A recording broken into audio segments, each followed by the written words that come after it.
Hi, I'm Dave Barnes. And I'm John McLaughlin. And welcome to Dadville. Dadville is a podcast where we talk about life, love, and the pursuit of awesome dadding. It's funny thoughts and deep talks. So please, enjoy your time here in Dadville and enjoy this episode with Ernie Hudson.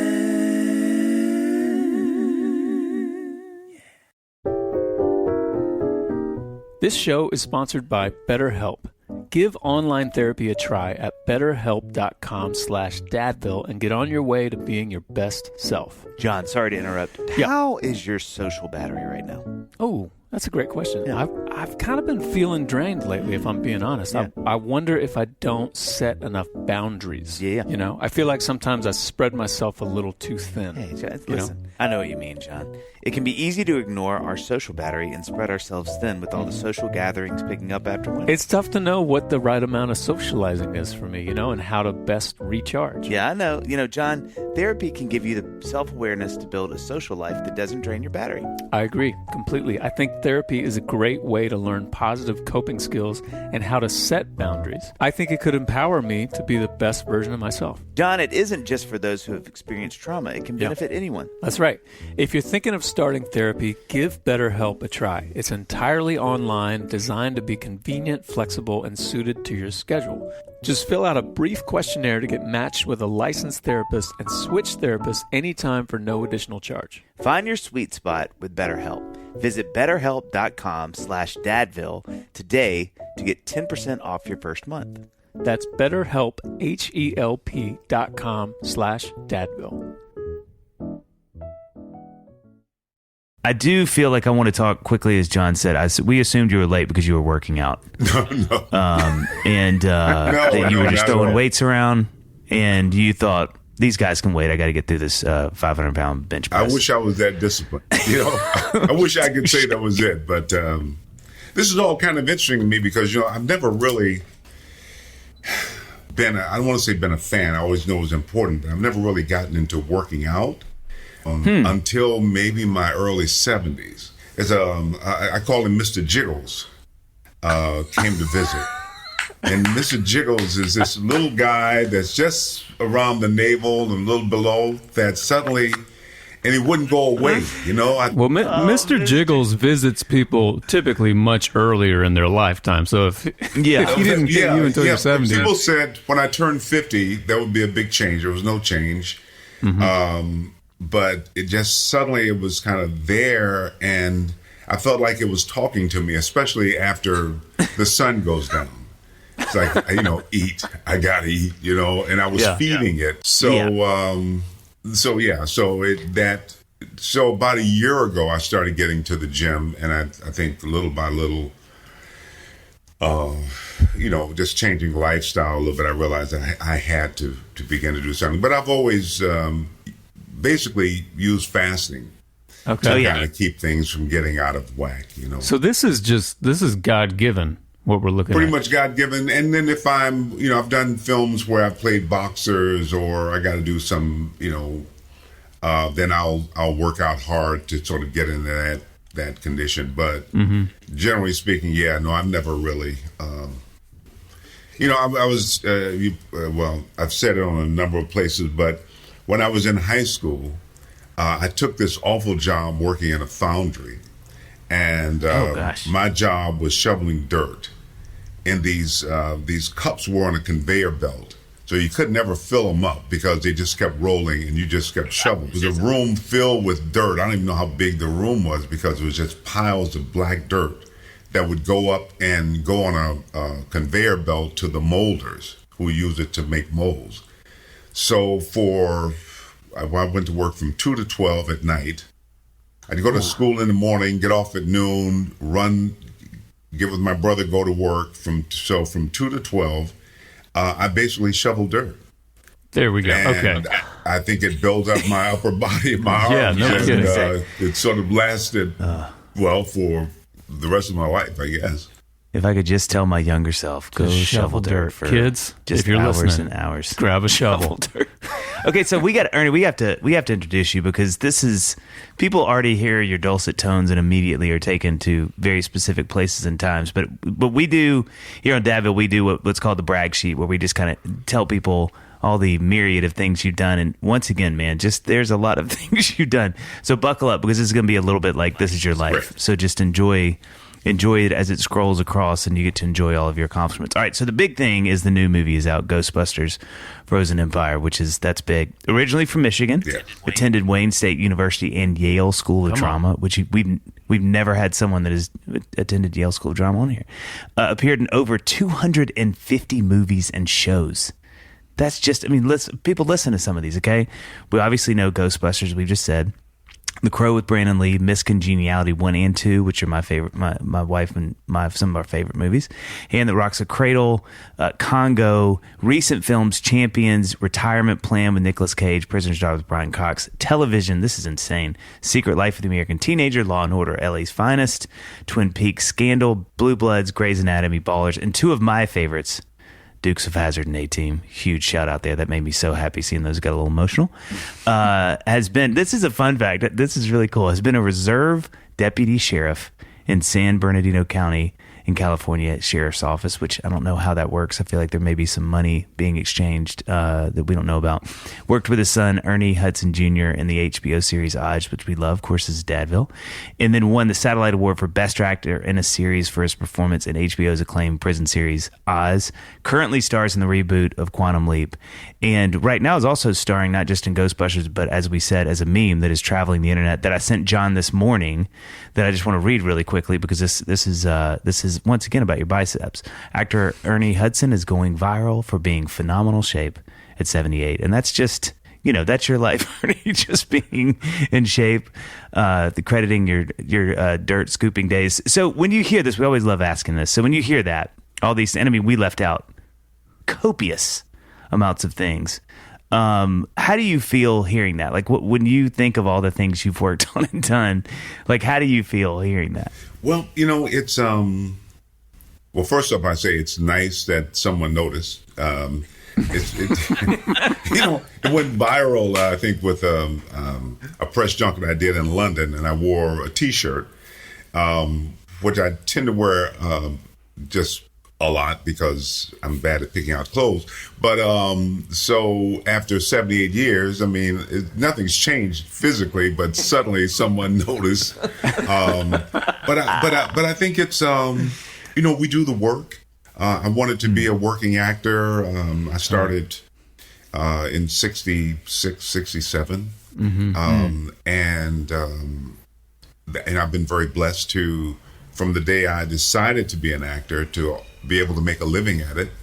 I've never had to work outside of the industry. I've never had to go have friends talk about waiting tables or whatever, but I was a single dad. So now for people to tie it kind of all together, the Ghostbusters, the Hand That Rocks a Cradle, or the Congo, or, the Crow, or it's nice to, it's almost like finally being seen, maybe in a weird way. It's like, Well, I would think I feel like you sort of define the working actor. I think that's as I was looking at all the movies you've done, I'm like, I can't think of someone that would define that more than you. You've just worked so much across so many things. Well, I think after all the years, it would be great to have in the background a bunch of Academy Awards. And, and you go, well, geez, I hope I'm good at this because, they keep hiring me. I keep getting paid. But the attention somehow isn't always there, and you kind of go, geez, I wonder, I was on Broadway doing a show and several people were nominated, and while the reviews were very flattering, it was like, sometimes. So I think it's just making peace with, how do I want to be a working actor. That was the prayer, but you also want to, there are things you want to accomplish. Sure. Yeah. But it's never been at the height of my, wish list, and maybe it should have, because I have friends. I remember it was an actor named Howard Rollins. I knew Denzel when he a lot of guys when they first start out. And I think they were more driven, and I was more focused on my kids, the family. And maybe if I had made that, more selective, only take certain roles. But it's about the work for me, and it's. So what did that look? I mean, that's a fascinating point. First of all, I love hearing that. I mean, that's really encouraging, I think, to any dad listening to know that was something you were cognizant of. But like, what did that look like making decisions then when the boys were little? Like, how would you determine what to take? Well, first off, there were a lot of things I felt I couldn't do because I did have kids and they were watching. You just want to be aware that, not that I felt, people said, well, you have a responsibility to, but I just felt I had a responsibility to my sons. It was very hard for me to, when my marriage ended, I got married really young, 18, she was 16. Really young. Which is, now I can't even imagine that, but I did it. And we had kids right away. And I couldn't say to my sons that this is America, all that stuff we believe. We're and I can't dream and realize my dream that somehow I have to sacrifice just for us to live. And so it was important for me to be an example of, you can have a dream and you can, work at it, and it's possible. I wanted to be an example of what was possible for them. And I always felt, because, relatives would say, you got kids, you need to get a job. Oh, wow. But I always felt that was, in a way, sort of acknowledging the impossibility. And I always wanted to say, we can do this. I know there's a job out there. I've always believed in God, or for some people who have issues with that word, the universe. And just having faith. But they, there are times you'd go into an audition and they would say thank you, but you hadn't registered, and you'd go, no, we're going to do this again. It was something, I have children, we have to eat, we got to do this because I know I'm right for this part. Yeah. So without my kids, I don't know if I would have. There were also things that friends, especially in the early days, it was time to party. That was during a lot of things going on in the 60s and 70s and 80s. But I was always aware that, I can't hang out 2 or 3 days. I got kids at home. How I conduct myself is hard for me to say to them, don't do this. And I'm sort of doing that. Yeah. So I think they've always sort of kept me focused on what I needed to do. And I didn't have a dad. I never knew my dad. And it was really important for me that I not, shirk my responsibility. It was important for me that I be there for them in a way that I felt no one had been there for me. And I think not having a dad, I didn't quite learn about how relationships go. So it was always very difficult for me to get a mentor. I was always sort of, I think, projecting strength that a lot of people didn't feel that I needed help or advice. Wow. And so, but my kids, I think having my sons kept me focused, and I will give credit to them because I was probably as much a kid in some ways, and there were times when the roles would kind of reverse.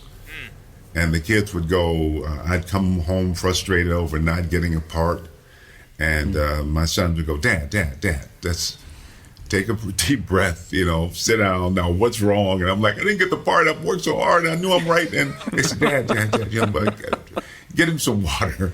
And now, and we talk about it, and we got by as a son. Johnny, what's up, man? Hey. You okay? Everything okay? Sorry, I'm just laying down on the ground like this because I'm craving electrolytes, I could barely even say the word electrolytes. Yeah, you're right so there, tired. If you can hear it. Tell. What should I do? Well, it's time to get you Electrolyte on Electrolyte's Johnny, and you have come to the right place. It's called Element, but it's spelled in one of those cool ways. It makes us 40-somethings feel young and hip when we figure out how to say it correctly. Oh, let me give it a chance. El Lemon, not. It's not French, right? actually. It's the letters LMNT, and it's pronounced Element. Ooh, Element. I feel cooler already. Oh, let me tell you I feel like about I just it. got electrolytes by saying it. You just got electrolyte like we were hoping for. Element replenishes my electrolytes with a tasty drink mix with everything you need and nothing you don't, John. That means lots of salt with no sugar. It contains a science-backed electrolyte ratio of sodium, potassium, and you're going to ask, I know, I was going to ask about magnesium. Yes, it does. Yeah, with okay. none of the junk. No sugar, no coloring, no artificial ingredients, no gluten, and no fillers. You know, electrolytes are what I crave, Dave. I'm starting to get up off the ground just because of this conversation. You don't have to be a brawny professional athlete like Dave and I to benefit from Element. Electrolytes facilitate hundreds of functions in the body, including the conduction of nerve impulses, hormonal regulation, nutrient absorption, and fluid balance. My just to name a favorite few. flavor. I'm excited. My favorite flavor of Element is watermelon salt. John, I think you'll love mango chili. Ooh. I don't know. It sounds like a spicy meatball, but I'm excited to try it. Right now, Element is offering a free sample pack with any purchase. The Element sample pack includes 1 packet of every flavor. This is the perfect offer for anyone interested in trying all the flavors or who wants to introduce a friend to Element, like Dave's going to introduce me, right? Because we're besties. Could you please stand up off the ground? No, I can't. I'm actually going to lay back down. Oh. Get yours at drinklmnt.com/Dadville. This deal is only available through the Dadville link, and Element offers no questions asked refunds. That's DRINKLMNT.com/Dadville. Try it totally risk-free. If you don't like it, share it with a salty friend, and they will give you your money back. No questions asked. You have nothing to lose. John, I prepared just a little. I just want to say it while I'm thinking about it, okay? Yeah, go ahead. John, your hair is never just your hair.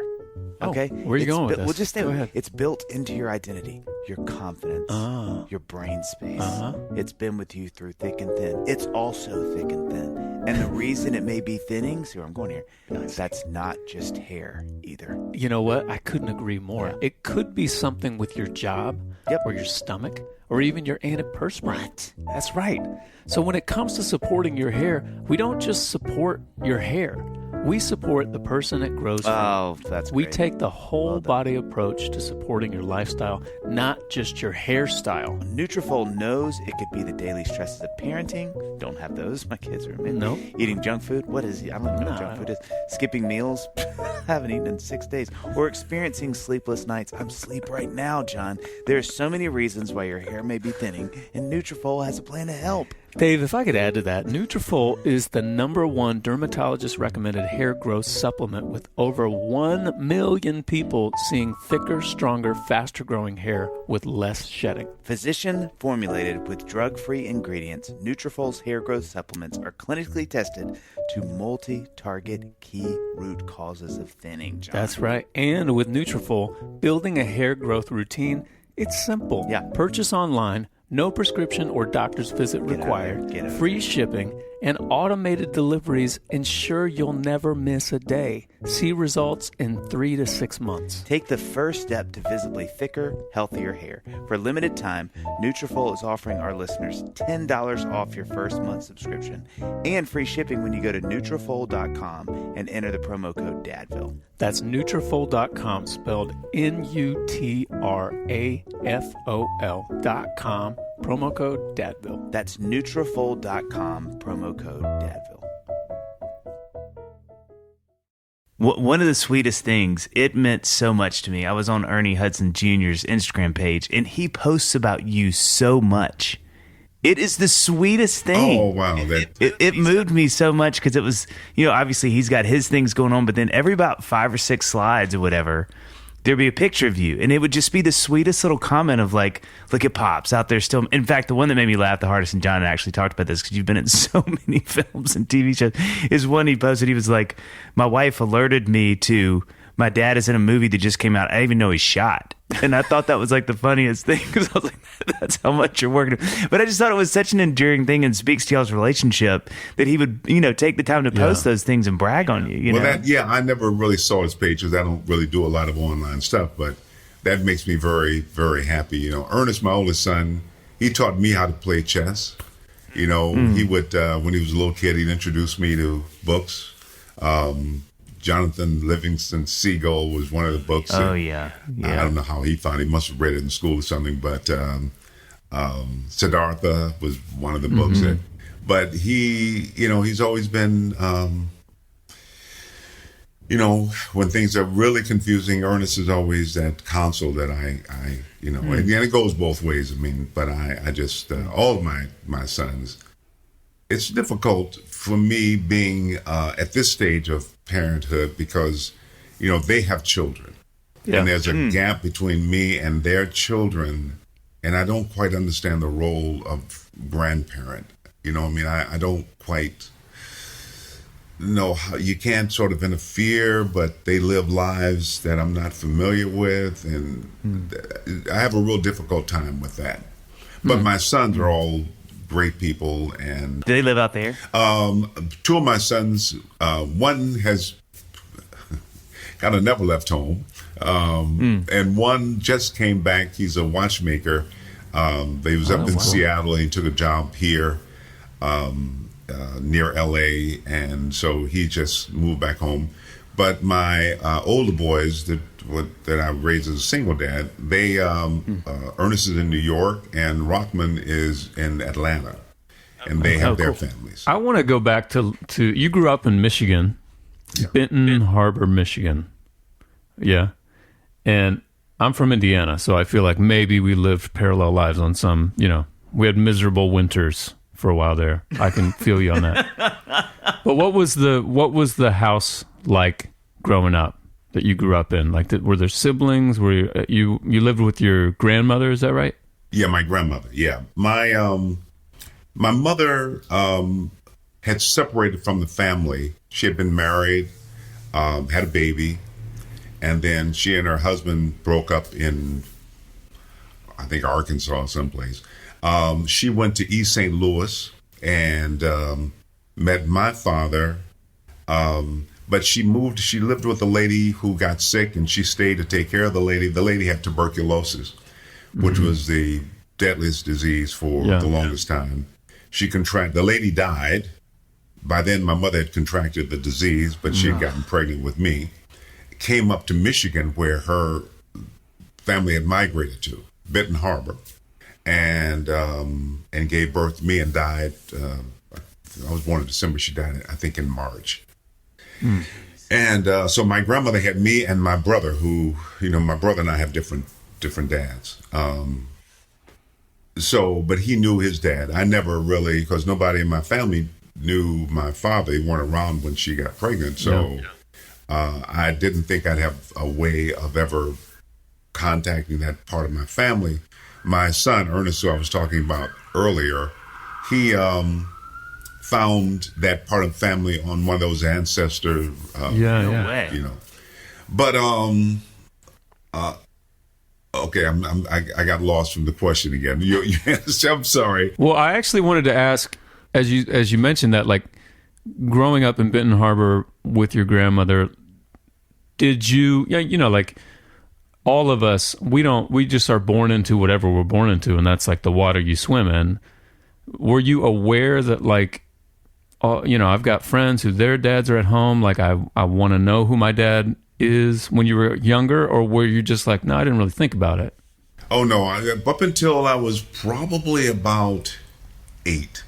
That was the hardest thing. I kind of got, as much as a kid can understand, the fact that my mother had died. So, you can go, well, she's not here. So but I don't get how come I don't have a father, and it bothered me a lot. Because my brother, like I said, he knew who his father was. The fact that nobody liked his father, that was an issue, but he at least knew who he was. And I would, be at school, and you have to put your father's name down. And Hudson is actually my brother's father's name, because they didn't know my father. So, but I had a real hard time. when I was about 8 years old, my mother was very religious, but she was also very spiritual. And I kept the spiritual part. I'm not as religious. I'm not good about signing up for a lot of stuff. But in her trying to, give me some kind of understanding, I remember very clearly her sitting me down and saying, I know this bothers you. We may never know who your biological father is, but we know who your father is, and God is your father. Mm-hmm. And now it's very important for you to understand that this is not. I said, well, Mama, God is everybody's father. And she said, yeah, but everybody don't understand. Everybody don't know that. But I'm telling you, so you will always know who you belong to. And when you understand that it's personal, that you can ask, you can go in prayer in sincerity and expect an answer. So there's nothing you can't do, just because he will guide you. Something will guide you to where you need to be. But and there's some rules. You can't be out there trying to do harm to people and expect to get an answer. But and when as a kid, I think if she had told me that at, say, 16, it would have been like, just talk. But as a little kid, I tried to go, well, if God is my father and God created everything, then, geez, I mean, nobody's better than me because, I'm God's child, and nobody's less than me. But she told me once, she said, you look around, you see everything. We'd walk to church and we'd see, just life, birds, animals, just on the way, talking about bees. And she would say, all of this in the universe, but God created you, and the universe would not be the same without you. Oh, I love that. That's so beautiful. And I just, as a kid, I kind of took all that in because I needed that. And after that, I really didn't. And I should mention, I had 4 amazing uncles who kind of stepped in and were examples of everything you can imagine. One was really smart and an idiot at the same time. One was really physical, but he'd cry at a moment's notice. Just any sad story, and he'd break out in tears. One was kind of a gangster, and he thought, he walked around with a gun, and he, did. And one was the hardest working man I ever met. I mean, he would. My brother and I would go, and the place where he worked at, which is a foundry, he'd make molds. But there was a window. They opened the window for air to get into the foundry. And he would be there making these molds, and sometimes he'd work so hard, the other workers would stand back and watch him. He was just incredible. And so you learn a little bit here. The pastor of my church, there are men in your life who step in. And as a little kid, I think I was always looking. I would kind of attach myself to some guy who was kind of nice. And then eventually they say, get away from me. I'm not your father, And then my feelings would be hurt. And then I'd kind of, So being a dad was the most important thing for me, more than anything. I wanted to be a father, which is probably why I started so early in life. Yeah. Wow. So when did I know you went to Wayne State, and then you went to University of Minnesota, and then you went to, Yale. I mean, when did the acting come in? When did the acting bug come in? Well, my grandmother, who I've been talking so much about, but she was born in 1895. Wow. She never went to school, period. Yeah. She took a class in her 50s to learn how to write her name. And that wasn't that uncommon for a lot of African Americans in this country. Sadly, that's our history. But her dream for me, the thing she always stressed is, you got to finish high school. That is, because nobody in my family really had finished high school. Because I was picking fruit on farms when the earliest job I had, I was probably about 3, earliest memory I have of working, was picking fruit, at strawberries. And I remember working. That was corn detasseling for us down in Indiana. Yeah, and actually we would kind of go close to that borderline between, there were a lot of farmland along there, and I remember that memory because I worked so hard to fill this little quart basket up with strawberries, and I got it field, and I was taking it to my grandmother, and I tripped and spilled it all on the ground. Oh. And I remember crying, and I had my mother's sister was there and laughed at me and hurt my feelings. So back to so when I got out of high school, I really hadn't prepared, because all I did was, did what she asked me to do, finish high school, but I didn't really apply myself. So I ended up with, I think it was 1.7 GPA, which didn't prepare me for anything, but it's like, okay, but suddenly as I'm about to graduate, I realized that this is my life. And if I don't do something, this is it. Yeah. So the answer was to go to the military. So before I graduated in June, but in April, before I graduated, we hitchhiked, me and two other friends. We hitchhiked from Michigan to Chicago. We didn't have any money to catch a bus, to join the Marine Corps. And I signed up. Jeez. And they waited for me to my graduation. As soon as I graduated, I was shipped off to the Marines.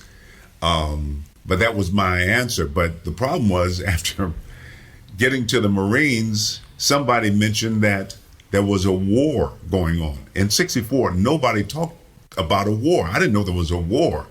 So now I'm in the Marines, and there's a war. But I had, as a kid, I had asthma pretty bad.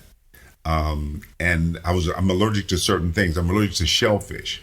Mm-hmm. They served shrimp, and I tried to explain to the drill instructor that I couldn't eat it, and he insisted that I eat it, and I ate it, had an awful asthma attack, and that started everything going. And after 10 weeks in the Marines, I was discharged, and I found myself back home in Benton Harbor with no prospects. And that's when I was dating this girl who was having issues at home. And so, so I got a job working in this factory. It was so segregated in places. There were jobs that blacks couldn't even forget about even applying. I was the first African American hired by this company. They made farm equipment, and they were founded in 70. It was like, but I was the first African American they hired. They actually made a little blurb in the paper, which made my mother proud that I was in the paper. Mm-hmm. Like, when I say my mother, I'm talking about my grandmother. And that was kind of it. I got married, but what I didn't realize, the girl I was marrying was really brilliant. And she read a lot, which I didn't. And she kind of turned me on to books, and we started talking about what if. And all the colleges I applied at turned me down. I couldn't even get into junior college. That's how bad it was. Mm-hmm. But we ended up going to Detroit, and I got in Wayne State. This is getting to answer the question. I got in Wayne State because, I always pray. And sometimes in the weirdest time, little answers will come. And something said, go to see the guidance counselor, make an appointment. I went there, and I just basically pleaded my case. And the guy said, well, if you go to a junior college, which is Highland Park College, and you do well, then come back and see me. So I went to Highland Park College, and the best thing about going to school the first day was realizing that everybody who went to college wasn't that smart. Yeah, I was like, really? Yeah. This is the college? I mean, I got this. So after that semester, I went back to Wayne. They let me in. This is getting to answer the question. So I'm in college now, and I'm excited about that, but I've tried all these little jobs trying to take care of us and keep a place. And my wife and I had a fight one day, a big argument, and I just stormed out of the house, got in the car. I'm driving around, don't know where I'm going. And I drive past this building, which has a marquee, and I don't know, but there are people lined up around the block, which is kind of interesting. So I kind of parked and asked what's going on, and they said there was a play I never been to a play, and so I didn't want to go home, so I got in line. And went into the theater, and I don't know what to expect, but suddenly the lights go down, the play starts, and it's about a father and a daughter, and she's disobedient, and he's a pastor. She gets pregnant, he disowns her and kicks her out, and she has an awful life, but then in the end, they come back together. And when the play was over, the lights went up, and I was in tears, and I thought, oh my God, it's just, and the actors were bigger than life. My God, to be an actor, these people it was so, I couldn't even ask that prayer. How do you be that?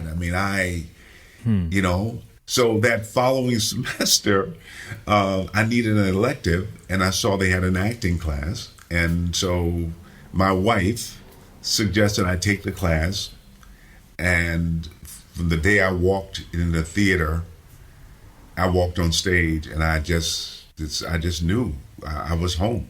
I knew that this is. I've been so bad at every job that I had. I just thought every job I ever had, they're going to fire me as soon as they realize I hate this job. So I wanted a place. And when I found theater, I'm like, I can do this. It was like one of those things where you kind of go, hold it. So, all right, let me get this straight.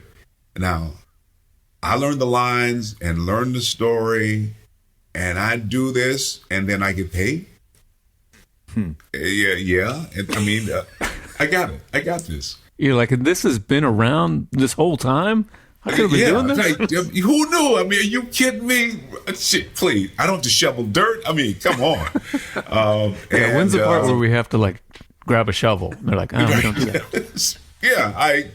So I just got immersed in theater. I started writing. There was a group in Detroit called Concept East Theater. It was at the time the oldest black theater sort of group in the country.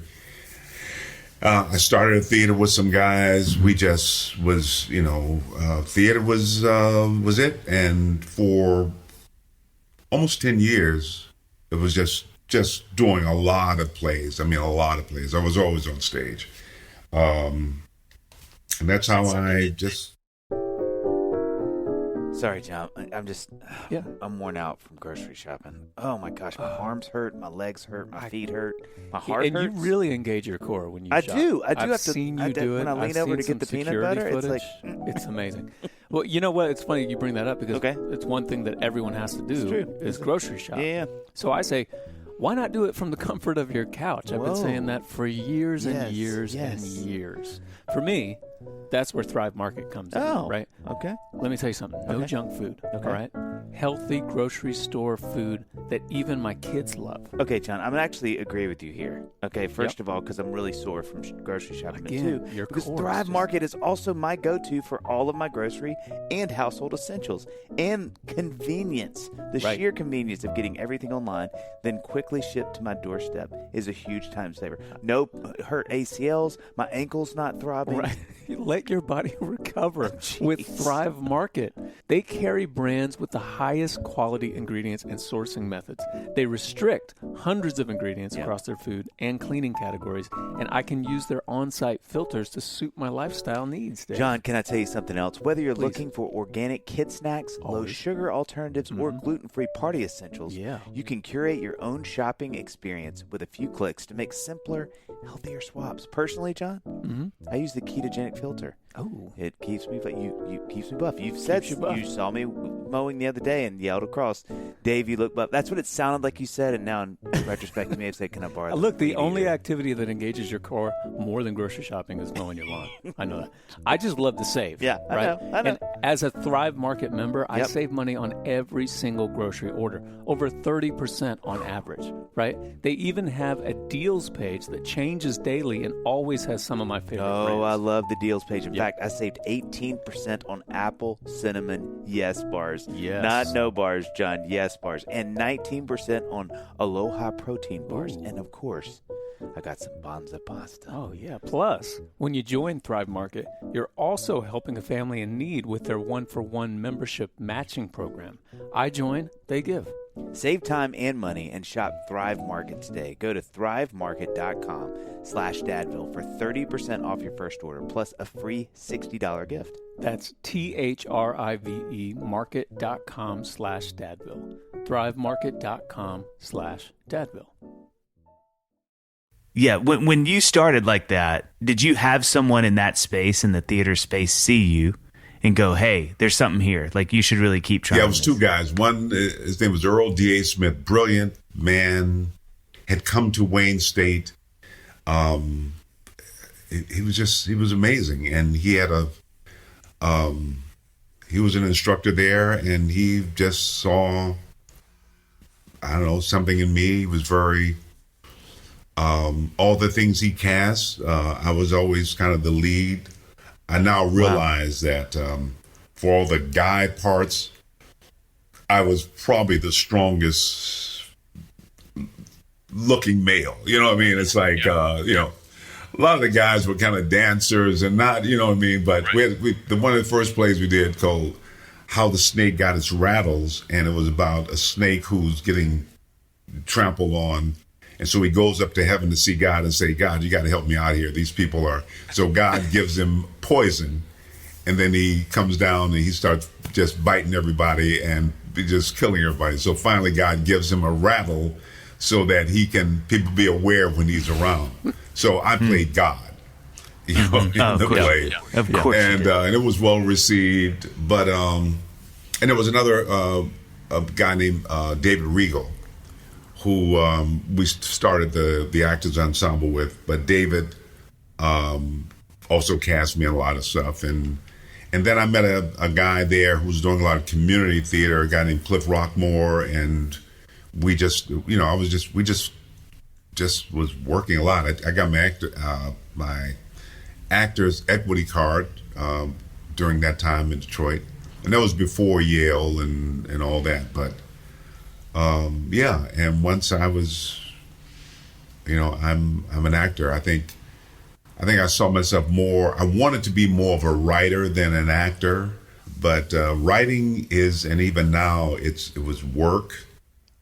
I took it serious, but it was really, I had to sit down and focus. And acting is a part of the business that I kind of go, you know what, I can be 3 years old forever, you know. Yeah. You know, run around with the backpacks and shoot the ghost and do the silly stuff, and you know, and you know, be in the scene where she hurts my feelings and I have to cry, and then I have to, you know, all that stuff is just play, and I enjoy it. I mean, it's serious play in a lot of ways, but I don't. It's just a part of me that I don't have to think so much about. Yeah, I study it, but I don't. You know what I mean? It's just a different kind. Yeah, yeah. Okay, so speaking of your acting career, which it's I want to get back to what we said earlier, how, you know, we read your brag sheet and you talk about, you know, you're like, well, there's a, you know, there could be more awards behind me, all that kind of stuff. Dave and I talk about this all the time, how like there's always a way to frame your situation in, you know, glass half full or glass half empty, whatever it is. I mean, like, you have literally forgotten about more movies than most successful actors even get to be in. You know, it's insane. And you get to be in one of the most iconic... I mean, I was born in 82. For anyone born around the age where I am, it's like Ghostbusters is like one of the most iconic movies of all time, which we have some stats here. It earned $282 million during its initial theatrical run, making it the second highest grossing film of 84 in the U.S. and Canada, and then the highest grossing comedy ever. It was the number one film in theaters for 7 consecutive weeks, and one of only 4 films to gross more than $100 million that year, which is back in 1984. I mean, $100 million. And then further theatrical releases have increased the total gross to $295.2 million, making it one of the most successful comedy films of the 80s. And in 2015, the Library of Congress selected it for preservation in the National Film Registry. So here's my question. And I feel like, Dave and I we do this podcast, but we're both musicians. And so anytime that an artist has like a huge hit song, it's like, that's lightning in a bottle. That's a dream. Again, like you can have a whole successful career and never have a hit song. But when you have a hit song, oftentimes that artist has a complicated relationship with that song. You can see it from the outside looking in and be like, well, thank God for that song. You must be so grateful. And, and maybe you are, but you oftentimes you step on stage and everybody wants to hear that one song. And sometimes you can be resentful, like, hey, I've got other stuff. I wrote that song back in whatever. So I'm curious, what has your relationship with those movies been like for you, having had such a successful career, literally 250 other movies that you've done? What's your relationship like with it now? Okay, it really gets kind of tricky because, and I love the way you framed that. When we talked about getting started, and so I was so looking forward to me as an actor to be in movies when I was on stage. That was kind of a dream, but to be in a movie that was number one at the box office, because then life changes. When you're number one at the box office, it's like, in my mind, these are the things that I believe. All I need is to get in a major movie and it's number one and it's a new ballgame. Yeah. And so I do this movie. First I did a movie called Space Hunter with Ivan Reitman. Harold Ramis was one of the writers on it. That was a year before Ghostbusters. They kind of didn't see me for Ghostbusters because the character was really different. Very different. And they didn't think it was right for Ghostbusters. So it took me a while to get the part. And then after we got the part, there was some changes. I don't want to go into all that. But the movie came out. I felt like, okay, I'm one of the Ghostbusters, but the studios, and I'll say the studio because the guys are great. Ivan is great. I have to really choose my words here because I don't want anybody to feel like but the studio I felt was deliberate not to include me. So I wasn't on the poster.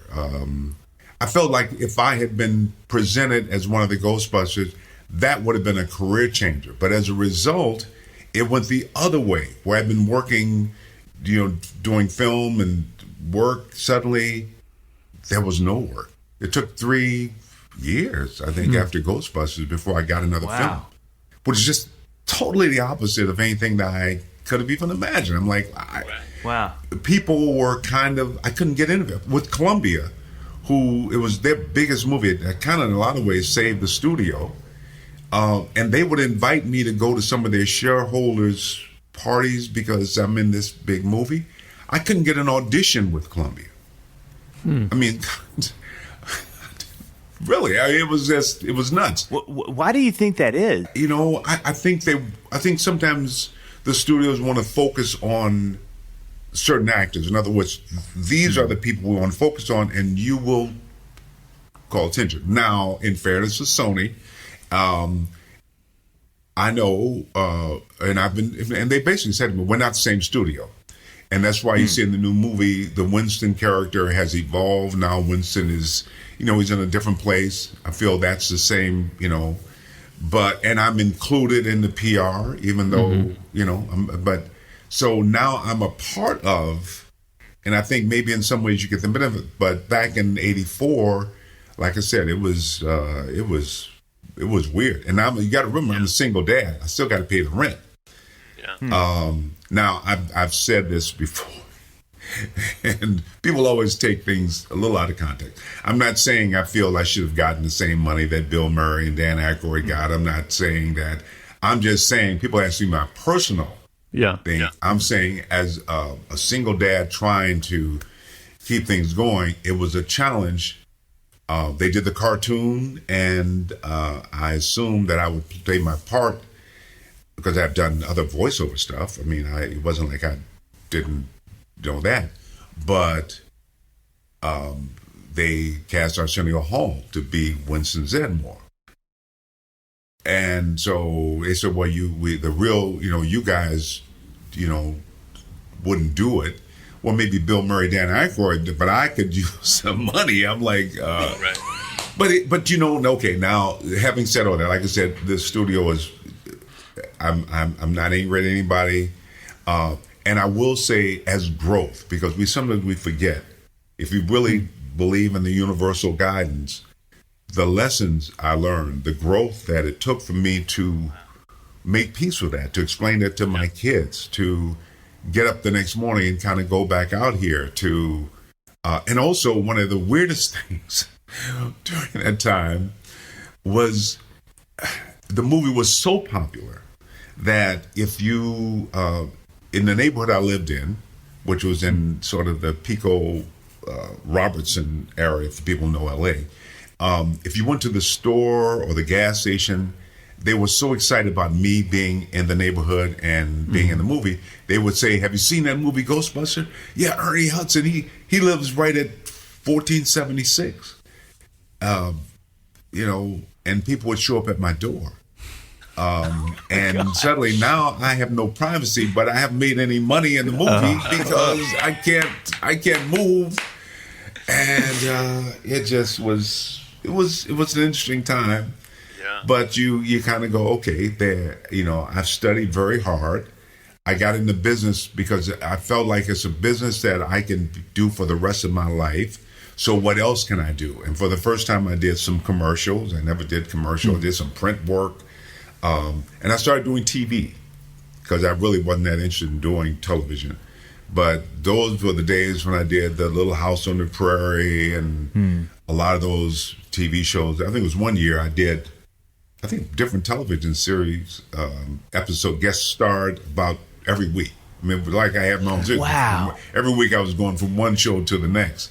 Which I got to imagine, I mean, keep in mind, I know nothing, but I'm like, that's got to be a tough gig because you're coming into like an established cast. They all know each other.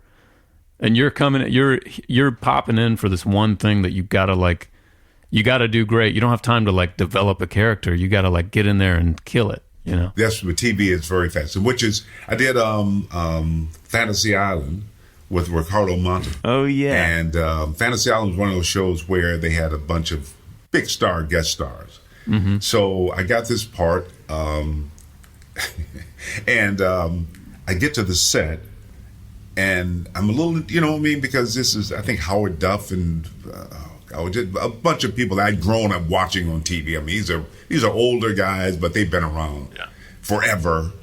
And so I kind of, and I was playing this voodoo. I had to dance with a snake. It was a whole weird episode. And my head was shaved. And so I kind of, at lunchtime, I went to my dressing room and just shut the door and kind of, because I don't want to bother those people. I'm a little bit kind of. And then I get a knock on the door, and it's Ricardo Montalban. And he's there. He says, welcome. And literally, like, he was welcome. He says, come. Mm-hmm. And he said, we're so happy to have you on the show. And thank you for being, I really appreciate you. And he took me over and he introduced me to all these stars who were sitting around having lunch. And he pulled up a chair and said, sit. And he went in and got my lunch. And he just made me feel so welcome that week that I was on that show. And it was just so, I was, because when people are nice to you, when you feel like they don't have to be nice. Right. I sent him, he's the only actor I've ever sent a thank you note to. And I thought, if I ever get a chance to have a show, I want to be like that. Because he was just, I saw him a little before he made transition, and he came over, he said hello, and he was nice enough to actually make me believe he remembered that episode. I'm not sure, but he said, of course, how are you? And he hugged me, and he was just such a gracious man. But it's moments like that sort of keep you going, this is, because there are other moments when you're kind of heartbroken and you don't know for sure. There are times when I've just broken down in tears because it just looked like nothing was happening. Mm-hmm. But it's moments like that and people like that. Every once in a while, someone will come along and just, it's almost like God sent to remind you that, you're right where you need to be. Well, so I mean, it's sort of exactly to your point. This. I'm sure you've been asked this a good bit, especially doing the press you have around the new Ghostbusters movie. But what was it like going back and doing that character twice now with these two new movies? Especially to your point, because I would think there's got to be a part of that that's like, oh man, like I'm back. You know, like this thing that was a little tricky for me in the past. Now they see me, I'm back. I'm with these guys who I've done these movies with, and you know, I'm recasting this acting. You know, as this character that so many people know you as. What is that like? What was that like doing these two new movies? You know, it's great. First off, I'm thankful that I didn't get caught up in my emotions and walk away from. I have a lot of friends who came out to LA and they walk away angry and give up, and so I just kept working sort of in spite of. But you got to realize we did the first two movies. The second was 5 years after the first, and then it was a long period where it looked like there would never be. It was a lot of talk. You know, it was going to be another. You know, always talk, but it didn't look like it would ever happen. And I had sort of resolved to the fact that that was it. But the fans just kept coming and reminding and telling me stories. And so when we finally got to, and we did the female version, that was a lot of fun. But we didn't come back as Ghostbusters. We were sort of other characters. But I still felt like this will never happen. First, they'll never get Bill and Danny and everybody to sort of, you know, get together. And then suddenly it happened in Afterlife. And that film, when I walked on the set in my jumpsuit and I saw Bill and I saw Danny, and it was a tribute to Harold, it was really emotional. Yeah. You know, it's like, wow, you know, all these years and here we are. And it was just really, it was very, very, Annie Potts was there and Sigourney Weaver was there for a moment. She was, you know, and yeah, it was very, very, very emotional. Now this new one, because, you know, it's been a couple of years, but I've been in contact with everybody. I had a chance to focus on the new cast, who I love. You know, Paul Rudd, Carrie Coon. Paul is, first off, just the sweetest guy. I mean, he's just. I got a chance to sort of step back and see. I love the way actors sort of, you know, kind of their process, how they get into, you know, what they come with, how they show up. But I love these guys, McKenna Grace, and it's just a great group of young people, and it's really kind of cool. And see Bill and Danny and all that. So I'm very, very thankful. I don't really, you know, I kind of, every time we do one, I kind of go, okay, well, that's it. Maybe this is the end, and it's fine. But I'm glad I got it. It was almost like a full circle, because all those things that I didn't want to happen in the original movie, the studio was kind enough to say, okay, we acknowledge you. And that meant a lot to me. Are you one of those where, you know, again, Dave and I talk about our careers so much, like every time we put a tour on sale or every time we write a song, there's a part of me that's like, well, this is going to be the last tour I ever do. Like, no, surely no one's going to come out again. Or like you finish a song and you're like, yeah, I don't know how to write songs. In between the writing, you're just like, I don't know how people write songs. That's the last song. Have you, I mean, from the outside looking in, you're like, surely a guy who's done this much in his career doesn't feel that way. But I feel like oftentimes we're proven wrong when we ask, you know, musicians and actors and all that. Do you feel like, all right, well, that's the last movie. Surely it's got to be over now. Well, you know, in 2011, I went through a bout with cancer, and there was some missteps by the doctor, and I almost died. Oh my gosh. To the point where I knew my body was shutting down, and I knew that it was probably the end. Yeah. Now, I'm being rushed through the hallways of the hospital to emergency surgery, and there's a part of me that just goes, you know, maybe this is it. And I got one or two choices. I can start to beg, you know, oh God, please, no, not now. Or you just accept that maybe this is it. And wow. And I have to be okay with that. So whatever I haven't done, maybe, I'm thankful for what I've done. All the things I haven't gotten, maybe that's not meant to happen. And I remember I had got my wife's cell phone while they were running me through the hallways, and I called my sons and I said, I love you, and I just want you to know that I had accepted that. And I feel that way with my careers. Like if I never do another film and TV show, if I never get a chance to act again, I'm good. Thankfully, I'm in a decent financial place where I don't have to worry. But there's another part of me that says, yeah, but I've never done a rom-com, Right. I mean, I never, I want to do the things I wanted that I came in the business wanting to do.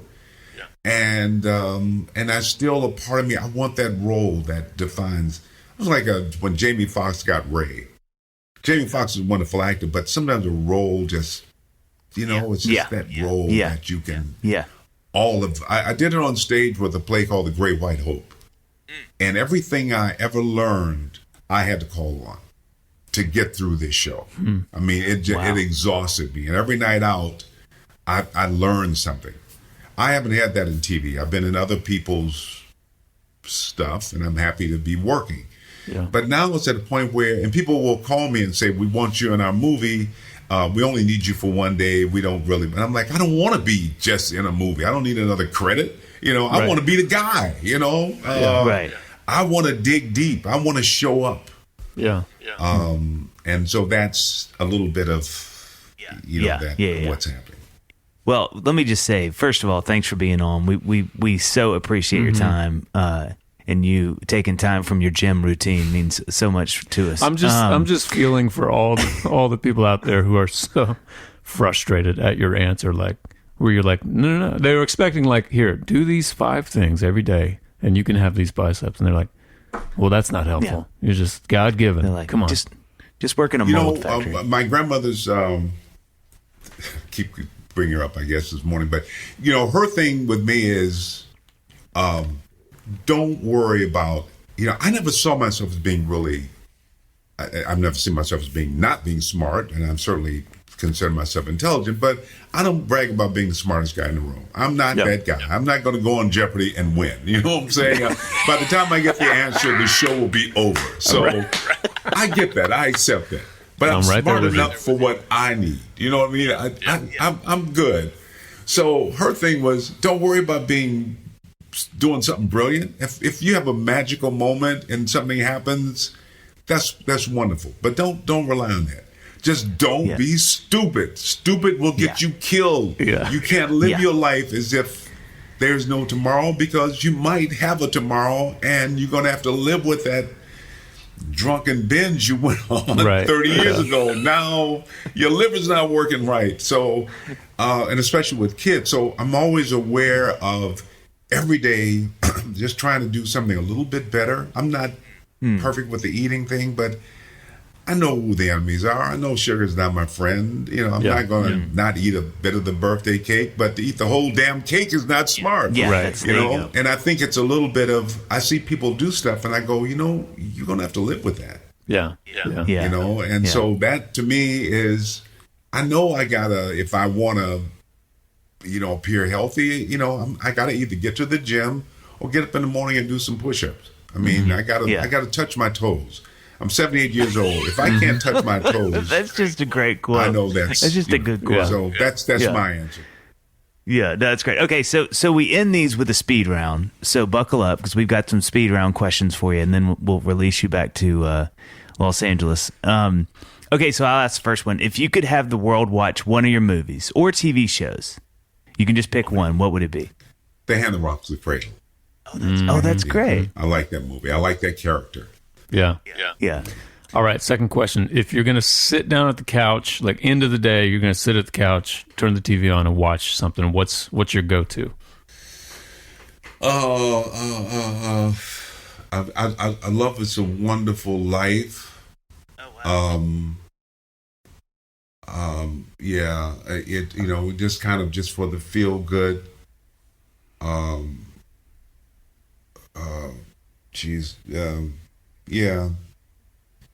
I'm not a big fan of horror and things and movies where people do bad things because it makes me feel bad. Yeah. And I go, oh, don't do that, and then they do it, and then it's like, so those kind of nice, family. If I had my way, I'd do all these wonderful, nice, probably dad things. Mm-hmm. But every once in a while, like I do a series called The Family Business, and the guy can be a little ruthless. But and I, as an actor, it's fun to sort of dig into the psychosis of what makes these people do those things. Yeah. But in truth, I kind of look for, films that are, you can laugh a little bit and feel good about yourself. Okay, if you could have a meal with 3 people, this is always such a cheat question, but if you could have a meal with 3 people dead or alive, who are the people? And then also, what is the meal? Oh, geez. Okay. Well, 3 people. Wow. Muhammad Ali, I would have liked to have sat down with. Yeah. Yep. Martin Luther King might have been interesting to have a meal with. And maybe it's problematic, but John Kennedy keeps coming to mind. Mm-hmm. Was sort of inspired by him in a lot of ways. And the meal would be, probably just a really nice salad. Nice what I mean? I don't want anybody to pig out. You get so where they can't think. I don't want to spend the whole meal. Everybody's wolfing down food. And then I have time. We're falling asleep immediately. So just nobody's that much into food. It's like, why are we here? And I'm like, okay, let's talk. Yeah, let's talk. But if it's something they over enjoy, it's like, what? No. That's smart. I like great. it. All right, last question. Let's say you wrote, directed a movie on being a dad. This is a movie on fatherhood. What would the title be? On being a dad, I don't know, something about belonging. Belonging. Who like you belong to. It's important to belong, to know you belong somewhere. Yeah, I love that. Something about belonging is a great title for this movie, actually. That's what family is about, not being, some people cut off their families and just go it alone, and I've never felt that I didn't belong. I've never in my life felt unloved, ever. I've always known, with my grandmother and my wife, we've been together almost 50 years, but I've always believed that I was loved. Yeah. That's a gift. Yeah. Well, brother, we appreciate your time. And congrats on the new movie. Congrats on it. Well, I appreciate you guys. And I'm going to look forward to the stuff that you guys do and try to support you in any way that I can. But I just appreciate you taking the time and inviting me. Sorry for being late. Yeah, of course. Oh, we're honored. Of course. We're honored. Thank you, man. Have a great rest of the day. All right, guys. You too. Take care.